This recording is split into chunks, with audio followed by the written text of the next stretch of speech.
Man, the hype games just don't stop on this channel. We have a really big match here as well. We've got Vichy Gaming versus PSG.LGD, and a lot of the analysts are saying you should be watching out for Vichy Gaming. That's definitely the case. After how they did yesterday, they basically just trounced all of their opponents, but this is the match where you get to see two juggernauts fight. In some ways, after how they've both been playing, it's going to be impressive to see who wins this, because it almost feels like the best team of each group is about to play each other, but we're still in the group stage, baby, and this one's going to be really, really good. We saw Vichy Gaming yesterday in some of the games we casted. They looked incredible, like extremely clean, and then when we watched LGD games, it was the same thing. All right. From the games we did watch at PSG.LGD, they got behind. I feel like Vichy Gaming never did, but LGD was always like one tiny mistake, we punish, we win. So I don't know which was going to be more powerful, but both teams are excellent right now. They have tons of experience playing each other, and I cannot wait to see which way this goes. I'm interested to see. So the whole thing, I've done a lot of research. I was talking to Leon Arthur actually, and he says that with the Chinese fans, the belief is that Old 11 wins Vichy Gaming their games. Okay, this is a guy that you cannot stop. He is just unstoppable. When he wants to dive, when he wants to go, he is going to do it. He's crazy aggressive. And we saw even at one point, I think it was 3 heroes were chasing him. He was on Tidehunter. And most Tidehunters, you know, they would just be like, oh no, and try to run, right? No, he turned back into them, ravaged, didn't have the rest of his team close enough to really make anything out of it. But like, again, I'm wondering, we talk about PSG.LGD about how like very fine all their details are. Like if you make any sort of a mistake, they will punish you. And I'm almost wondering if, is Old 11 perhaps too volatile?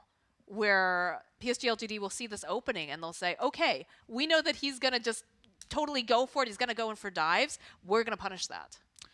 It's an opportunity if you can find it, but how often is he going to make those mistakes? Is it going to be really overblown? Is he just doing like chaos aggression style Dota where your teammates will come just maybe a little bit later than you expect? But sometimes that's really valuable because you know, if you go for like safe timings and safe plays, it gives your opponents more seconds to anticipate those and to back or to read how the fights are going. So we'll hop into the draft here and see how things go. And already the IO has been banned. We can see the power of IO, especially in that last game where they ran it in the off lane on Seb. The power of just keeping everyone alive with the power of a holy locket. But not going to see it this game. We're not going to see the Monkey King. Again, very, very flexible. Tiny has just been, man, I'm getting that fantasy prediction point for this one. I said Tiny was going to be the most banned. And the Weaver, Elder Titan, though, seems to be a staple no matter where you're looking. Yeah, a lot of teams have been grabbing ET just because of the damage that he represents. He has strong laning as well. He has amazing Rosh control. All of those things are nice advantages that are worth taking, and he's really just safe to open with. There's not really a lot of negatives. The only negatives maybe is that you get dived a little bit easy, but you're pretty tanky. Most ETs have been buying Veil right now just to amplify his and his team's damage by a lot. Works very well with Natural Order. It's a great way to accelerate your team's damage. But yeah, really safe opening for Vici here. And on the LGD side, we got Snapfire. My mind is blanking completely on other popular heroes right now. You know, I've casted 25 games in the last 2 days, but seen some Bat Riders occasionally. But yeah, lots of options for LGD here. For sure, for sure. I mean, the big one that we've been seeing consistently too in that offlane is, of course, the Earthshaker. Yeah, that's true. Him picked up constantly. The Earthshaker and the Tidehunter seem to be some of the most popular, aside from Lycan, over in the offlane. So I feel like, yep, there it is. I forgot about Earthshaker. We saw him a ton the first 2 days, but today so far completely ignored, which is fine. It happens in some series if neither team really cares that much about him. But yeah, ES quite good. Yeah, decent variety of heroes so far for games that LGD has played. Vichy Gaming yesterday played super effective. Pretty good variety on them too. Be interested to see how targeted a lot of the bans are towards Old 11. There was actually a game where PSG.LGD banned 7 of Old 11's heroes, forcing him to play Lycan, which obviously he can do. He can play, you know, whatever he needs to. But I think it was too unplanned where I think they ended up losing that game because he wasn't able to do those big plays that he likes to do. He'll do them no matter what happens. Who was playing? Or it was actually Old 11 who was playing that monster Earthshaker yesterday, right? He just like kept getting these like 3-man like 3 hero like Echo Slam combos. It happened like 2 to 3 times in the same game. It was bonkers how often it happened. Really good performance from him. Unfortunately, we're just gonna have to see the other amazing team play Earthshaker, which is also probably gonna be amazing too. But Darn. yep, too tough. Just get to see someone else do these great plays. Invoker in the first phase a little early, but if it is the formulation of their lineup, that makes sense. They abuse this with Faceless Void. I would be very surprised if Vichy Game doesn't ban Void here in the second phase, due to the Cataclysm combos being so good. But Tide gets to be the tanky boy for Vichy Game, and that's the old 11 hero, and someone else that he's going to be able to handle really well. Word.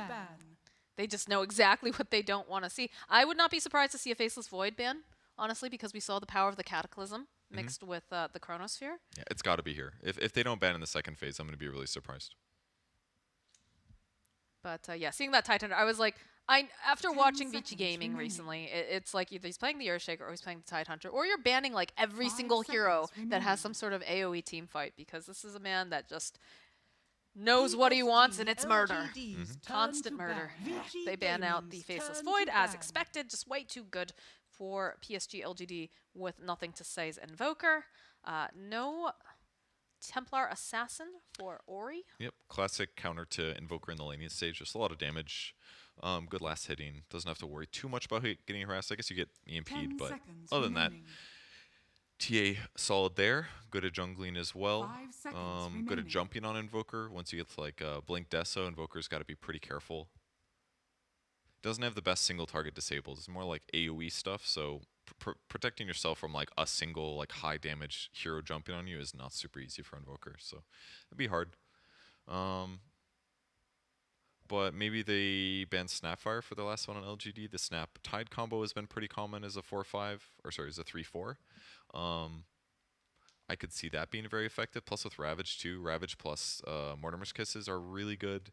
It'd be pretty good with Elder Titan as well to amplify that damage. I just feel like a Snapfire ban is LGD's last one, but maybe there's something else they're more afraid of, some other core. Vichy Gaming side, what are the best combos here with Earthshaker? Could be a Morph. Oh, they already banned Morphling. The Morphling Earthshaker combo. They banned the other strong That will carries. not be happening. TBs have been trending pretty solid. Not every game, but certainly has been felt very effective at a lot of times. We've seen some Medusa that crops up every once in a while. The Spirit Brothers have kind of... Oh, okay. I don't think we've seen an Enchantress UNI yet. I definitely have not. The hero got nerfed a lot. Moderate amount due to really strong play. Basically, between DPC Season 1 Season 2 is like a VP favorite for a very, very long time, but it's worse. But maybe they can make it effective. Blocking camps is super, super standard right now. Enchantress kind of wants to hit 3 before she feels really good, but I think they did buff Impetus a bit recently, so it's a little stronger. But all right, Ember for the mid. That's going to be their poke and setup hero. That's the guy that's going to dive the backline. So much emphasis in Earthshaker games, especially because it's often Earthshaker core.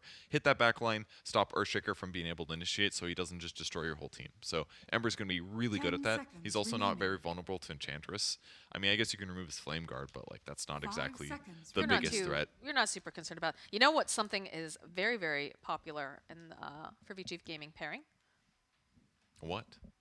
The Weaver. But Weaver was banned in the first phase. Weaver was banned in the first phase? Okay, never mind. That's true. It is. But it was very good with Tide, basically. There it is. There's a Snapfire. So they do take the Snapfire as their duel. Okay, pretty expected. And then a Luna for LGD. So is this some kind of a lane pivot to some heavy push? It's possible. All of their heroes are pretty powerful early. Earthshaker 3s pretty typically get their blink timing at a good position. The only scary part is they don't know what the carry is yet, so his matchup might be a little bit tough, depending on who it is. But as a whole, it seems like Earthshaker does just fine in his lanes. Ban out the Doom, would have been able to basically just shut down all of Ember's carry potential. You can tell that these are two teams that scrim. Like, they know exactly. These bans are just popping off, like, immediately. Like, absolutely not. I don't want to see this, don't want to see this. There is no hesitation for the most part. This last one, though, of course, a little bit tricky. This is the cherry on top of the sundae if you're not careful. So, definitely considering taking their time. 5 seconds This makes them, and with the Doom ban, means that they're not too... it could be Earthshaker 4 is what they're saying. They're more concerned about what's going to shut down their heroes. Well, I mean, this is one of the really cool things about PSG.LGD, is that you've got Faith Bien, who's playing, typically he plays the off lane, but then you've got Q. And Q stood in for Faith Bian. He's got a very large hero pool, so he sometimes will flip with Faith Bian, or what they'll do is that he could play the 4, but because he's so used to playing as 3, just still have all that, I don't want to say muscle memory, but have a general understanding of how to make it so that way he has the most impact as a 4 Earthshaker, where other players, they might not necessarily have. Yeah, that's a good point. Give him time to get his Blink Dagger, and then from there on, he's going to have a great one for sure. But they're taking some time, spending a lot of time on this last ban here. Is it going to be the Earthshaker 3, or is it going to be someone else? And they're going to go for the Mars bans. They do expect Earthshaker 4 here for LGD. But they can always pivot. They can always pivot. And both of LGD's bans are very tanky carries, so it makes sense. Luna's a bit of a burst hero. A lot of her damage comes from Eclipse. She does pretty good right click, but it's a lot of AoE and a lot of burst. That means really individually tanky carries make sense against the lineup of LGD right now. There's not a lot of strong stuns or roots, really, on the side of PSG.LGD, right? You've got the mini-stun with Luna, you've got Invoker, who's going to have Cold Snap. You're really relying on the Earthshaker. Yeah, he's a lot of That's a little bone man. It can be a bit of a problem for sure, but if you can just set up the combos, like even if it's just like a fissure with Eclipse, sometimes that's all you need to like really blast somebody. So they've got some options. Yeah, Ember's gonna have a pretty decent game as things currently stand, but you still got your 4 position or your 3 position. Those are usually pretty stun heavy heroes, some mobility heavy heroes. They can still round that out pretty nicely, especially now that they see the Clinks on the board. They get the last pick, and they got a minute to decide. Once they get Scotty timing, Luna's gonna feel pretty good against Clinks, but Clinks should be able to accelerate quite a lot. I think that's pretty terrifying, right? If you're a Luna, you're very susceptible to burst damage, and that's something that Clinks has a lot of. Yeah, he's got a lot of damage right now. Changed a little bit from, the searing arrows with the... Yeah, single target damage is a little weaker, certainly, but like the fact that he can, do 75% AoE to like 2 to 3 heroes, it's like, oh shit, your damage is incredible. Yes. Either way. Yeah, just not as gank heavy. Like if they get some mobility, they can certainly punish Clinks, get on top of him, but they don't really have the best single target damage here, so I'm not 100% sure that makes sense. I really like Vici's lineup. It kind of covers all the bases. Huge carry potential. They are jungling. They have skirmishes that could be lots of different combinations. Snapfire, Ember, Snapfire Tides, outfit Elder Titan in those same situations. And they go for the Visage, the first Visage pick of the tournament. I was just looking at the graphics. Nobody's touched it yet. People were saying it was going to be good, and it's going to be a 3-position Visage against a Clinks, which makes a lot of sense because if you're running at the Clinks, he doesn't like to get ran in early game. It really bothers him. It's his pet peeve. You're lowering his attack speed by a lot, so he's going to have to shoot his barrage, but that costs him mana in the laning stage. And even if you deal damage to Visage, he's gonna zap you right back. So Visage plus Earthshaker, they're gonna fissure block the Clinks. They're gonna grave chill him so he can't attack fast, and they're gonna outtrade the bastard. That's what's gonna happen. All right. Well, it seems like the perfect solution to the last pick, Poyoyo Clinks, and definitely Q is gonna be playing the Earthshaker. So pretty interested to see how this is all going to go down. Often has a lot of push coming out from the side of PSG.LGD. I wonder if they're going to do any kind of like tri-lane stuff to try to guarantee either lane. Cause is that worth it though? Because I feel like unless you're being like super aggressive and getting a bunch of kills, like that's going to make it harder for especially like Q to be able to get items needed to be that big team fight presence. Unless you're just strolling on in, which is also a possibility. I just feel like both of the heroes in that lane have some vulnerabilities. Like Visage has some vulnerabilities potentially because he's not that survivable. It's better than he used to be, but it's a little bit weak. And Clinks could be pressured as well. Enchantress can move around. Maybe they'll just stick to dual lanes. But like Snapfire plus ET plus Clinks sounds really strong to me. If whether Cookie or Lil Shredder with the minus armor and all the physical damage between ET and Clinks, that sounds pretty powerful. Although ET Aura is very countered by Visage because you just don't have any armor to remove in the first place. So you got that going for you if you're Faith Beyond to grab the Gravekeeper's Cloak to tank up a bit. But in terms of like the rotations in the mid game, Ember Spirit's going to be still pretty safe. We were talking about Disable earlier. They grabbed a Visage. He doesn't have the best unless he grabs an Orchid or something. So I don't know, I still like Vichy Gaming's draft, but I think Clinks is the hero that I'm going to keep an eye on most of it just to see how he does in the laning stage. If he has a good laning stage, it's fine. But I could see LGD kind of open up the game a lot by pressuring Clinks and then pressuring the map ideally. So would you say that you're favoring one draft a little bit more than the other, or is it most of it coming down? Because we do have a couple outliers. Like you said, you're interested in seeing what's going to happen with the Clinks, but also this is our first Visage that we've seen actually in this tournament so far. So I would say it's too hard to answer the question because I don't really know. Like, I can say, like, oh, if you have these lane circumstances against your opponents, then clearly you win. But it's like the LGD or whoever else is going to know that as well, and then they're going to do something like, well, we know that's going to happen, so we're going to do X, Y, and Z. Put a ward down, see where the lanes are, swap, or do things like that. Adjust items. There's a lot of like things they can do to adjust those bad situations that they might encounter. all right, well, wards have been placed. People are getting into position. We'll see if they actually go for any sort of a fight or if they're just going to. Well, they ping this out over here. Oh, wow, they saw that one. Yeah, they got their observer ward down just an inch earlier, and it looks like, yeah, they saw them swing to the right. Great D ward. That's normally a ward that's like, you're never going to catch that one in a normal circumstance. Great place to put a ward early, though. Again, I almost wonder how much of this comes down to the fact that they probably scrim each other quite a bit. I'm sure it matters a lot. I wouldn't be surprised to see them like share some ideas in terms of the drafting battles in those in the group before the group stage starts. So makes sense. But pretty safe on both sides. Double binary each. DY will go get a visual check here, and Faithbeyond looking towards the mid lane, and he's going to curve back towards the south. So lanes as expected, more or less. Dual lanes. Enchantress going to try to protect the Luna here. It should be a really strong dual lane, frankly, once you get creeps and the bonus damage. And it begins. Faithbeyond just getting smacked around by the older Titan. Can they lane well against the Clinks? We will find out. Is the question. I would say that Nothing to Say definitely having a bit of an advantage here against Ori here in the mid lane. Yeah, it looks pretty nice just by being a range hero versus a melee. The upside for Ori is that he can potentially dodge the EMP, so he has some solutions there, but goes for the EMP kills on those range creeps. Pretty common right now for the Quaswex. And just tosses out the tornado, letting Ori tank some of these creeps as well.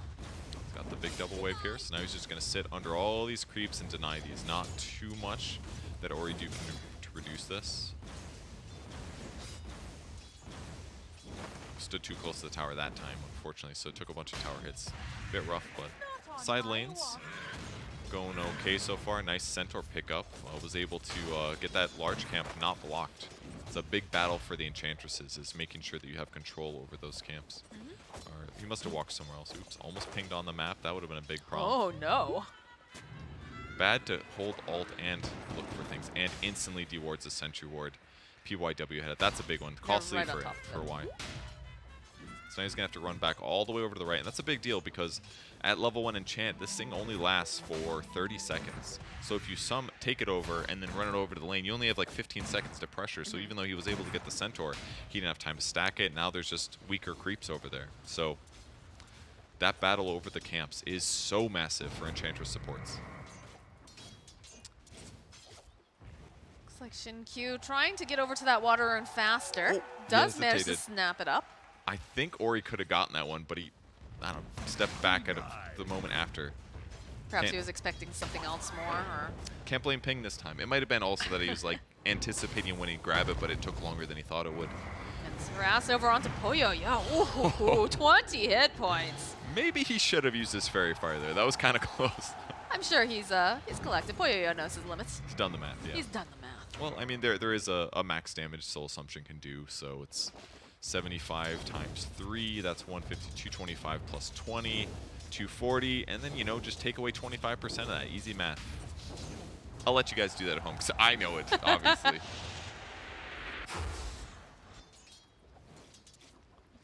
Ooh, Y doing a great job getting this camp stacked. He finds a Hellbear Smash. This is one of the best ones because it does a lot of damage with its skills. Centaur works, but it's better in the mid-game when stuns are more important. He wants damage to harass his opponents, but by the time the tomato gets here, 17 seconds left on this guy.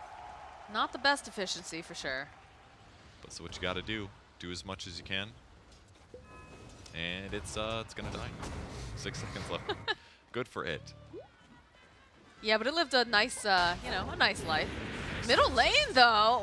Ooh, it's a battle between Nothing to Say and Ori's got the Fairy Fire. Nothing to Say going to back off. Throw out a couple of these hits. He needs one more, though. And he just doesn't have it. 30-something hit points over on Ori. These two very closely matched. Top lane, that's a lot of negative armor on this Luna. She has really high base, though. That's a really nice thing about the Luna in this pick. And this may be part of the reason that they went for her, just because she was going to be semi-survivable against whatever minus armor pressure came out. But Y almost level 3. There's another tornado mid. Q with the fissure. This is looking a bit dubious now for Ori. He's able to outplay earlier, survive with just a few hit points. Is he going to be able to get the neutral creep denied? No, he's not. First blood going to Q. Really nice kill.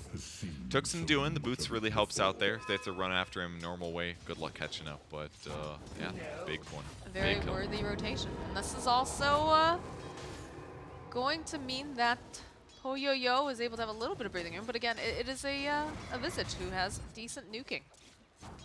Yeah, and he just does the trade. Like every time he uses Grave Chill. Uh-oh. 34 less attack speed on the Clink, so he just can't fight back. Normally, you can fight back, throw a stun or something during the Grave Chill. Nah, he's got none of that. The matchup is not looking great there, and this is one of the coolest things about Dota is when you pull out a hero like this, hasn't been touched yet in the group stage, and it has a really good purpose in this game. For the lane, it's going to be able to pressure Clinks pretty consistently.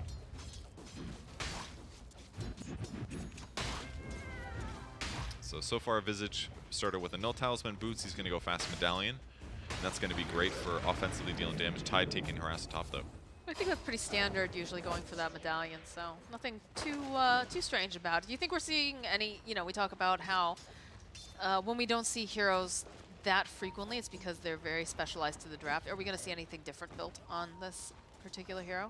No, I think you're right. The Medallion is very standard. Offlaners maybe a bit different. Fissure block though, yeah, he doesn't have invis. He's going to try to go into the tree line. They're just going to follow him in, and they're going to be able to get the kill. There's almost always one laning death for Clinks these days, I feel like. People just don't want to skill Skeleton Walk because it's really going to affect their farming speed later on because you want every point of Burning Barrage possible, and you also want every point Searing Arrows to make your Barrage better. So they very often do die at least once here. If he just limits it to one, you're just trying to say it's normal. It's okay. It really is. Like, it's a big kill by all means, but like Clinks just is so vulnerable, and this is like a high damage ranged Visage lineup, or like good hero for the lane. And look at the way Xinkyu just constantly running over. Needs to get just a bit more damage. Do they have the right click is the question. Xinkyu, he wants this. 60-something hit points. A rotation from PYW and DY. Immediately going to try to protect. Tornado will connect. Looks like Nothing to Say. No, he gets stomped. Do they have enough damage? Cookie hop forward. Xinkyu trying to make his way over, trying to just be the bodyguard, trying to stop them. Stay away from my Nothing to Say, he says. As PYW, he wants this so bad, but I don't think he's going to be able to get it. Getting so much done as the support Earthshaker. He's even got 2 points in Fissure here, and this is a nice play by DY. Not letting Nothing to Say run back to the lane the fast way. He's making him walk a little bit longer, just to get him a couple less last hits. But yeah, Xinkyu's doing such a good job pressuring all areas of the map. Faith Beyond now hits 6, gets his bats, birds, gargoyles, familiars, whatever you want to call them, and that's going to completely zone the Clinks right now. Because the same principle applies. Like, he just Grave Chills and he runs at you, and he's going to out-trade you. And with Clinks not having 6 yet, he can't out-regen, he can't have healthy HP. He even forced him to buy boots pretty early, which he's not super happy with, but hey, at least the man can dig. Bottom lane, Old 11 is just taking so much of this damage. Xinkyu again with that fissure. Follow up with the nuke. Y is here. They'll get the enchant. He's looking to get the ravage off. He's going to have to pull it. Y will fall. So that is a considerable amount of time that PSG.LGD doesn't have to worry about Old 11. This is the perfect representation of this surprise Visage pick. Like, the Clinks got killed, he's forced to jungle. They forced their offlaner to now come to the safe lane because, like, this is just way too much for Faith Beyond. But now he ravaged just to keep his hero alive. The resources they've gotten out of this last pick is insane. 3k gold advantage for LGD, literally because of this Visage against the Clinks. It's so cool. Nothing to Say, finding PYW. Actually just ran right past Poyoyo, who was using the tree to hide. That's how scared he is. 11, they don't have to worry about the Ravage, so they're just gonna walk away from this Tidehunter. They're here to pressure. They are indeed, and I would say they're definitely doing it. They should be able to get this kill. Elder Titan can slow it down a little bit, but with all this extra damage, the creep, everything, tower should fall. They're going to try to offset this by pressuring the mid lane for Vichy Gaming, but really quick tower death. More gold advantage continues. They're going to catch it. Another fissure now from Xin-Q. Faithian making his way over. Big nuke coming out.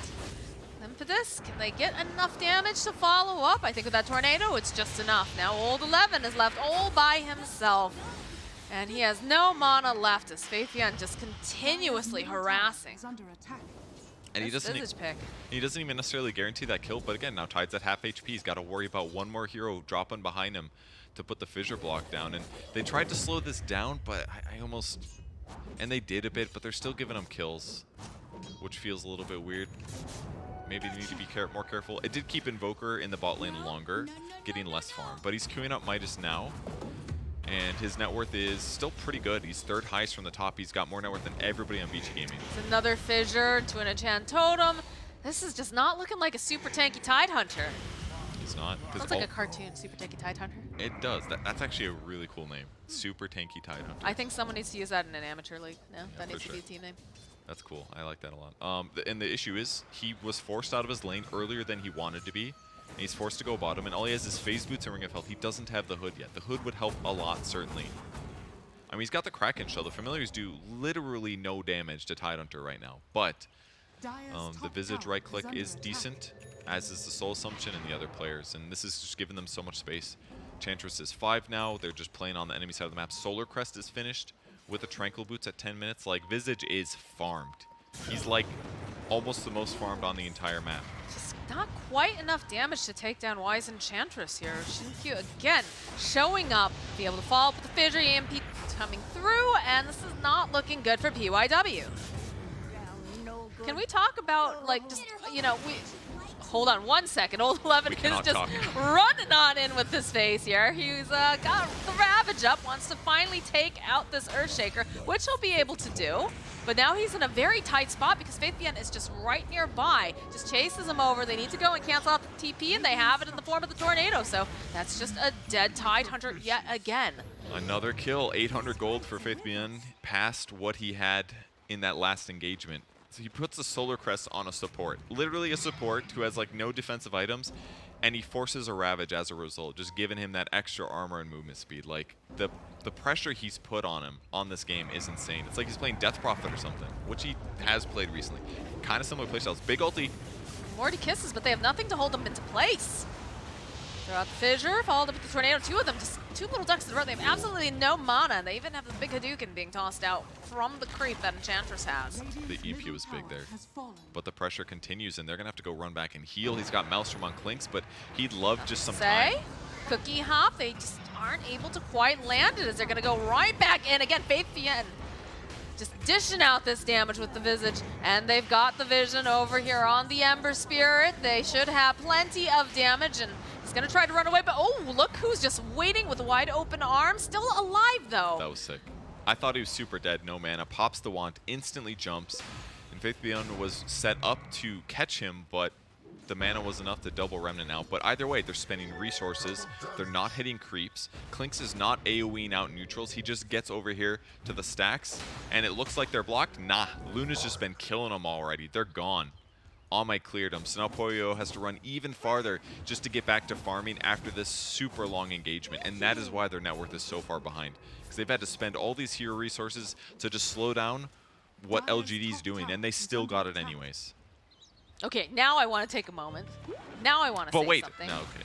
Oh my god. All right, so we got 8 kills on the board here for PSG.LGD. Yep. And you know who's been involved in every single one of those kills? Me, Moxie. I mean, you are watching, so I guess technically you are being a part of it. Who is it? Now I don't want to tell you. No. I could have guessed that. No, I mean, yes, but also, it's not Faithian. It is Xin-Q. Shinkyu I'm has sorry. been involved. That wasn't. Are you not gonna believe me? And I don't blame you. But don't believe you. that was literally in my mind. I literally looked at the scoreboard, and for some reason I said Vivian. A likely story. A likely story. I don't blame you for not believing me, but I promise. Anyways, yes, he's been involved in every single one of these kills. This man has been so aggressive and in the right place at the right time. And again, speaking of right place, right time, this is kind of the wrong place, wrong time for Old 11. Does have the Ravage up. He'll turn back around, but again, where's the rest of his team? Go, try to get the stomp down, follow up with the Earth Splitter. This is looking like they might be able to, oh, okay, long range Snapfire Kiss is coming in hot as they finally get it, but they do get the Echo Slam off at the same time, so they'll take down DY. Whole other fight breaking out on the other side here. As Faith Yen wants to get closer here to PYW.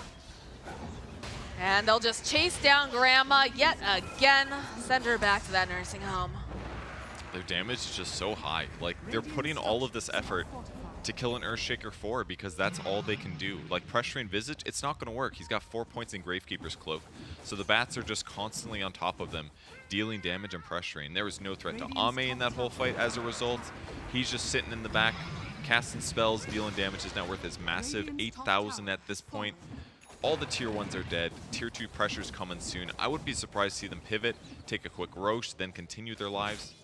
This game is moving so incredibly quickly right now that it just feels like Vichy Gaming cannot gain a foothold. They cannot, and they do start the Rosh here. Moving in, Alacrity with the Luna. They've got Grave Chill, they've got Solar Crest, they've got tons of damage here. Rosh is going to die in the next 10 seconds. They've gotten a Ravage. There's no way they can contest this, and the gold advantage just keeps going. Nothing to say, moving out, trying to stop any, like, no, you can't get this bounty rune. We're going to contest everything. 11 does not like having to play like this. That was cool that they put the pressure on him, though, because it made them have to react to it. 2 hero resources. In the meantime, they have 2 others finishing Rosh. PYW yet again, just getting clicked down by nothing to say. The stun's coming out from Faith Bien's birds. Got the impetus, they've got the nukes, and that's a dead Snapfire. And that kill works because they used the cookie on the Tide earlier, so he doesn't have cookie to easily save himself in that circumstance. So these little pokes that are ruses and lies end up working. I like that it's all deception, the ruses and the lies. Just a little light pressure. And they find Poyo-Yo, they've got the detection, and he's just a non-factor this game. He really is. It feels very bad. What a Visage pick. The one hero, basically one of the heroes that is entirely reliant on his right click to do anything in the laning stage. Doesn't have good escape if he gets ran at. It's just perfect. Grave Chill is the perfect spell for this circumstance. And the fact that he also has Soul Assumption to do a lot of damage as well just made his lane so easy. And then once you get that small gold advantage and he gets the armor levels, it's like you're not out harassing him. He's just going to abuse you. So this pick just did everything for him. Another setup here coming out from PSG.LGD, but of course the Ember is going to be able to just slide away. It's still good though. Makes him waste a Remnant and spend 150 mana jumping away. So no matter what happens, your EMP is sort of working. He loses some mana and some utility.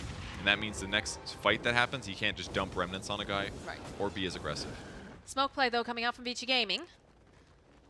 So they're going to try to force them possibly out of their jungle. They are playing towards this bottom area on the side of PSG.LGD, aside from obviously Ame in the top lane. But Ame has basically had just the run of the map, go wherever he likes. He doesn't have to worry about this Clink pressuring him because Clink's is just so far behind. So they'll take some play over here over onto Shinkyu.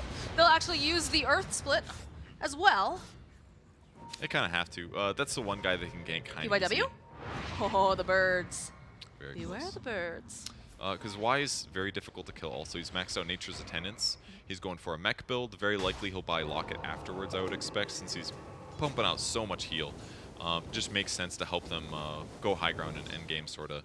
But all windows have been lost. BKB's coming for Luna here. So Ravage is now crappy. We said it in the draft. BKB is so good against a lot of Vichy Gaming heroes. So Luna, not that she had any threat to her with Ame controlling the wheel. Oh, that one hurts.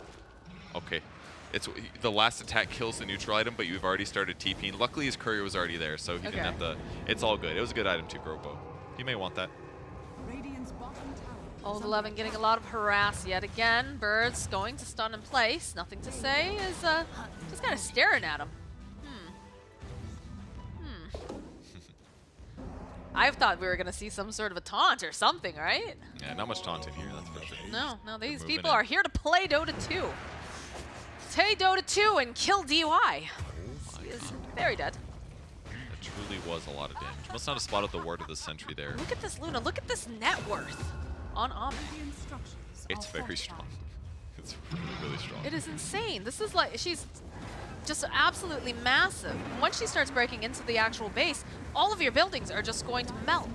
Yeah, especially if the first tower dies. And I don't really see this slowing down with the Solar Crest, with the Essence Ring, with the heal from Enchantress. Yeah, they're going high ground. What is it today? The fast games, apparently. Teams figuring out the meta and know what they can abuse, and LGD's abusing this one real good.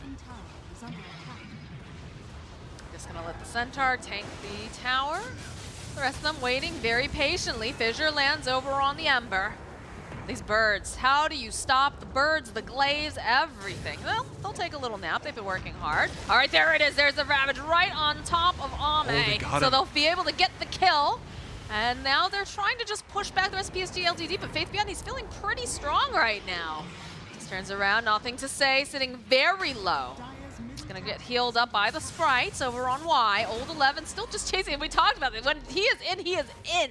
But they're not gonna be able to grab anyone else as they're able to just teleport and walk away on the side of PSG.LGD.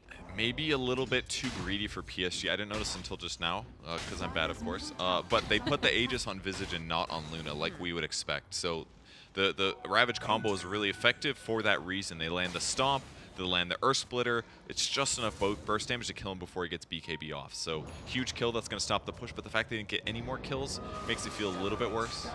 Aegis will time out though, so it's not all bad for them, but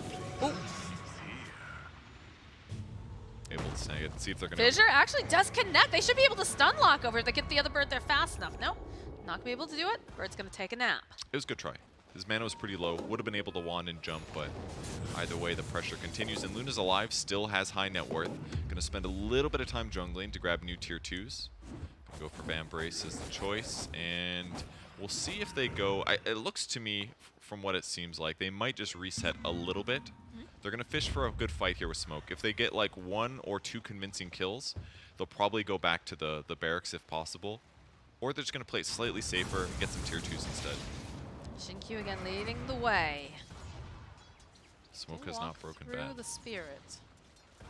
They know about where it was. Yeah, and they're just going to get vision. Control the tri-camp. It's enough to scare away Vichy Gaming for the time being. Blessings upon a There loyal are still a couple warrior. of heroes, though, in that top area. And as I say that, they find one of those heroes. It is, of course, the PYW, rather. He's going to try to cookie hop away. They're not going to let him go, though. They've got the Lucent Beam. Fishing for the kills, and Clinks is going to get the next wave. He's going to wait for his Burning Barrage to do this, most likely. He's almost got BKB. Oh, they even scanned for He him, seems dude. so scared, dude. I don't know. I don't know if he shows. The pressure is on this tier 2. Look at this. It just melts. Yeah, that's insane damage. Oh, of course, the Familiars get the Luna Aura too. Works on the creeps, so boom, 85 damage per hit for the Familiars. Which is normally what you get when you hit level 18 on Visage. And he's pretty close to Ag, so he's gonna have 3 birds here. Siege and build in shortly. Nothing to say. Finding DY. Pretty fast, but they have that EMP, and the final hit from Faith Beyond will seal DY's fate. Yeah, Invoker very good against support Elder Titan there. Like I said, most ETs are buying Veil right now. But a lot of disables don't do like that much disable. Like stuns only last a short period of time, but Cold Snap just keeps on going. So very easy for Invoker to guarantee those kills if he gets to the fight in time. So brief period of farming here.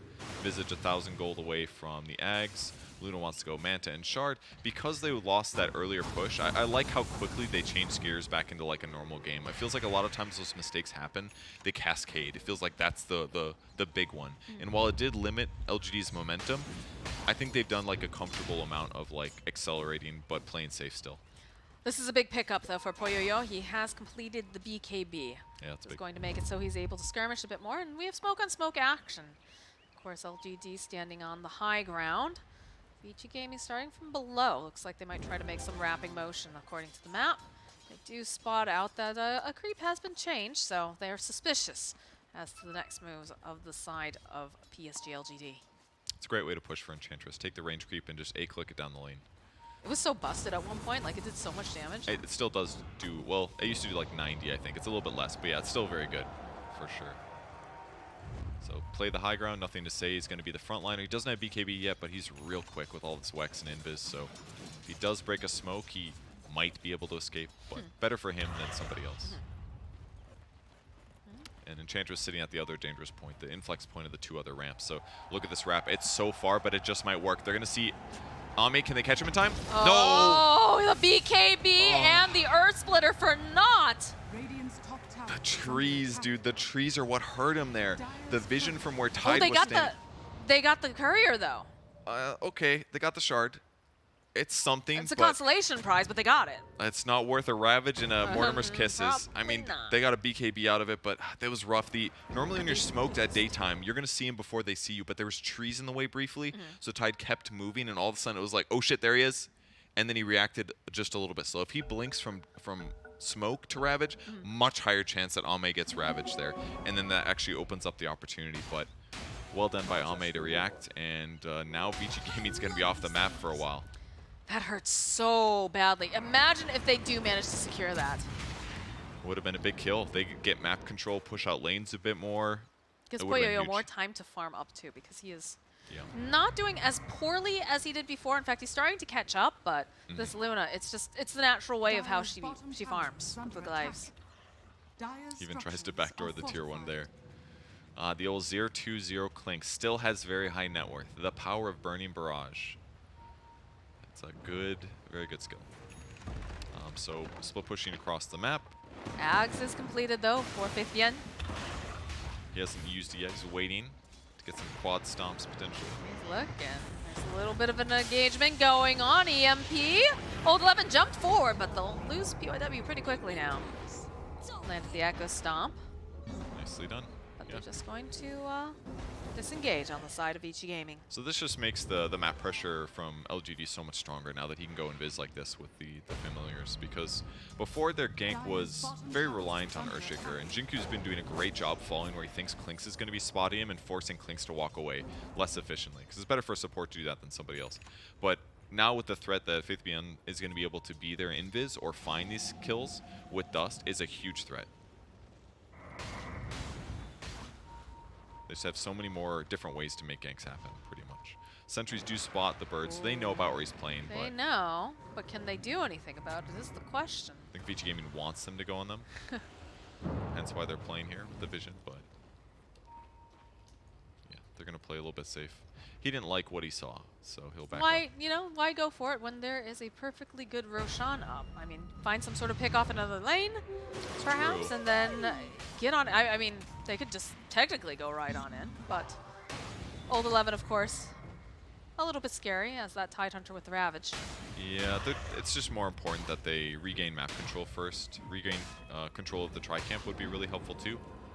And then once you got that, then they're going to feel comfortable to maybe Rosh. I think they have to take out DY as well. I think DY is definitely a huge threat along with that Ravage because of the fact that he has, you know, the sleep, the ear splitter, everything that can go into that pit. And the vision. So it's like your window to kill Rosh without them knowing it has to be really small. And they can do it quick with the heroes they have, but they don't really have any other auras since the ones they bought. Just like Vlad's, just a Solar Crest. Not that much single target damage, even though they all together do a lot. All right, and they're looking for a fight. They want this Rosh. They want this Rosh on the side of PSG.LGD. They had that creep in there earlier, keeping tabs on it. Do have a pretty good win probability at this time. Is it going to be PYW again? Look, the cookie up, but the fissure comes in. And 4 steps forward. Grandma's still a little spry. She got some action in those bones still. But they get the D ward. So the question is, can they take Rosh while still defending their Observer ward? Usually what happens is, like, you sit back, you go take Rosh, and they're going to invade. You kind of want to stay. And that's why Y's sitting around here. He's still very hard to kill if he gets his heal off. He's got Mech and Locket. Good luck killing the guy. Yeah, they've just left Luna over to the side, and they're just going to try to push back Vichy Gaming from even being able to enter the area. And they get the stomp too. So it's going to slow him down. Is it going to buy him enough time to smoke? Yep, they're going right in as fast as possible. They know that this is their time. Old 11 leading the charge as per usual. They scanned it. They know. Oh. Sending in the Spirit, but look at this play. Look at the wrap around. DY, that's their target. That's someone that they need to get rid of. They'll go for the vision. Old 11 seeing the birds. Birds are just going to sidestep over here. The birds are so godly in this situation, spotting enemies. Same with the Spirit. The fact that Vichy Gaming could confirm very easily that they weren't still in Rosh saves them like a possible bad engage, wasted spells, or poor positioning. Now LG is going to reset again, knowing that the smoke is gone, that they're going to be able to see their opponents approaching. I know. And look at this, Luna Illusion runs forward to get some vision.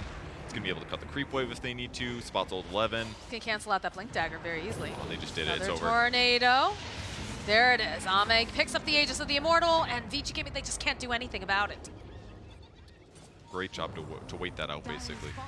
Realized that their opponents were coming. Sat good positioning until the smoke runs out. Then they use illusions and summons to push out the waves and spot their opponents approaching. Because the chances that they brought a second smoke with them just to get ready for that fight. Fissure! Go slam! Comes up from Shin-Q! They just wipe Ori off the map immediately! Oh, and there is no escape now for PYW. He will be the next one to fall. They're ready for that. The moment the Aegis goes down, their opponents are going to go split push. And once again, Jin-Q's just in his opponent's mind, planning ahead, thinking where they're going to go, and he just sets up some great fights. All right, well, they've got 2 down on the side of Vichy Gaming. PSG just continuing to force down this lane. Look at this heat map. He's just been all over, honestly. Luna really didn't need any help earlier on. He's just been making the plays and putting the pressure down over on Poyoyo. It looked like he was a Radiant hero by that heat map. He was playing all of his time in the safe lane, pretty much. Speaking of Poyoyo.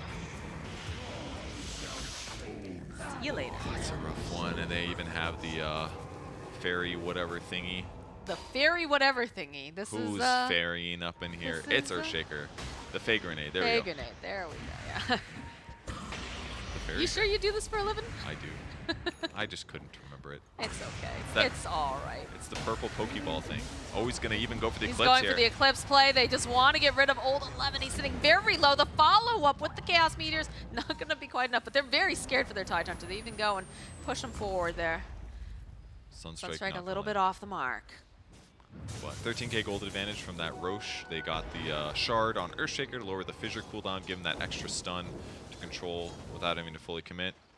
And now the map control just feels pretty overwhelming because, I mean, they've lost Eclipse here. Echo Slam's on cooldown for a bit, but so hard for Vichy Gaming to fight into this. 3 deaths now on Clinks. Again, this net worth is still fine. Clinks can farm really quick, but he has to put himself in really dangerous places to do it because of the fact that his opponents, or his allies, are just really struggling with map control. This Clinks is just not effective at all. He's 0-3-0 right now. Again, but he is hitting creeps. He's hitting creeps, so that is his job, but this is not the way that you typically want to see Clinks being played. Again, things have been changed quite a bit, but he tends to be more of this snowbally kind of hero. Oh, look at the birds. They know these over there, It's also that his team just hasn't had a lot of opportunities to take a real fight. Like, how many weak Ravages have we seen this game? A lot. Lots of defensive Ravages that don't accomplish very much. And he's been forced to do that. So as a result, Clinks isn't there to like Burning Barrage during the Ravage because there just haven't been many opportunities for Vichy Gaming to take fights. It's just been slow, methodical pushing or ganking by LGD. The fight's coming to them. They've got 2 minutes left on this Aegis. They want to just get rid of Ode 11 as fast as possible. He does manage to go and get off the Ravage. That goes right on in here. Oh, Coming so from good. Ori, they go and they get 1 kill right off the bat, getting rid of Shin-Q. That is their big boy. Nothing to say. Next to fall. Ame running for his life. Perfect initiation there by Vichy Gaming. LGD was kind of fishing for the fight. I think did they tornado the I mean, this isn't done. They're still going after Y, but yes. Very dead deer woman in the forest. I think they tornado tied to like fish a bit, but unfortunately it was the exact same time that Jin-Q blinked in to go for the fissure. Unfortunately, the Spirit's there. It stomps them all, sleeps them. That guarantees the Ravage, extra damage. Then they all get like vacuumed onto the Earth Splitter. Then the Kiss is coming. It's like perfect circumstance. Normally what's supposed to happen there, Earthshaker just sits in the back and is like, wow, my Enchantress is dying. All right, here we go. So the tornado puts him in there. Shin-Q. Miss execution. The sleep. Oh my god. And here comes the vacuum with the kisses. The 2 supports are mega struggling. Nothing to say dies to physical damage despite being BKB'd. Perfect circumstance, but ultimately that one's on LGD. Nothing to say is going to be like, whoops. Bad tornado at the same time that Earthshaker blinks, and they had the same idea, but it cost him big. These things, they do happen, but this is going to give a little bit of a footing now for Vichy Gaming. And it was desperately needed, honestly, because it was feeling like they were very suffocated in the base every time Poyoyo even took one step out. In fact, he sees that, oh, he's not alone. So he's gonna hide. They're looking for him. They have the dust, but he BKBs to teleport away. It's a very big victory for PSG. Yeah, not bad. Cost them a BKB, but they'll still control the map, though. They will. It's Again, all fine. the map is opening up for Vichy Gaming, and that's incredibly important. It is, yeah. Ember Spirit finishing up the Aghanim Scepter. A little bit more items and play time for Vici. Better mana as well, because then Remnant is half the mana cost it used to be, so he's going to be able to jump around a little bit more ably while he collects items. But yeah, it just kind of feels to me like LGD is just making some small but crucial mistakes. We haven't really seen a lot of other teams be able to even show those from them. It just seems like they play perfect all game, but these are just really small errors that Vichy Gaming is also wise to pressure. They're smoking though. Might see a fight. Yeah, definitely gonna see a fight, because they're creeping their way over here. But always, look at this, the Sentry and the Obs. You gotta say, They're like smoked PYW and Old 11, always the ones who break these smokes, it seems. That's the right way to do it. But Yes, indeed. I just love these like wards and sentries on the high ground that they're putting. If not for these, they're not going to see Visage coming necessarily as often, Counter smoke play. and it just allows them to do this. Counter smoke play. They To see nothing to say. Nothing to say. Pick up a haste, though. Very timely. Their disable is hard though. FaithBN doing a little bit of scouting. It's really tough for them to initiate. They don't have this like jump stun like Earthshaker or a Hex provides you. Like you're not going to ravage a solo invoker there. You can't do slight chains. You're just going to BKB and run. You basically have to land like a cookie or something. And that's a really tough thing about Vici's lineup. If they're not doing like 5v5 fights, their small hero gank is going to feel really ineffective. Vichy Gaming trying to just retake this triangle area. Very, very important. Obviously, it's right around the Rosh pit. Do have some nice vision. Can't see why over here. I'm going to try to punish this. Sprites, and there's going to be... Honestly, I'm happy if I'm This Y is- right now. I'm like, let's see. all right. Let's see. It's been about 5 seconds. 6, 7, 8. They're not going to get the kill on Y. This is... All right, maybe they go back in. Old 11 does have the Ravage, but over on the backside, they get the Fissure off. They'll be able to take down PYWY. Nothing to say, also falling. FaithBN needs to be very careful now. Gets slept. Poyoyo. Considering it's not going to go in. As they have the Eclipse, they'll turn back around over onto Old 11. One more hit should do the kill. It's a double kill now for Ame. BKB comes out from Ori. He wants to get out of here, and he wants to get out of here fast. Safe escape there. Nicely played by Vichy Gaming as a whole.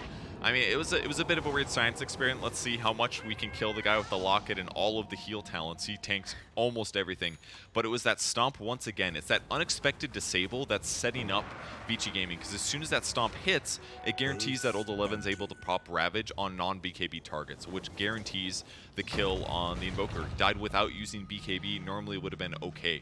But ultimately, the pressure goes on FaithBN. FaithBN had his shard there, actually. Turns into stone form right before the sleep hits, and therefore they couldn't continue to go on him.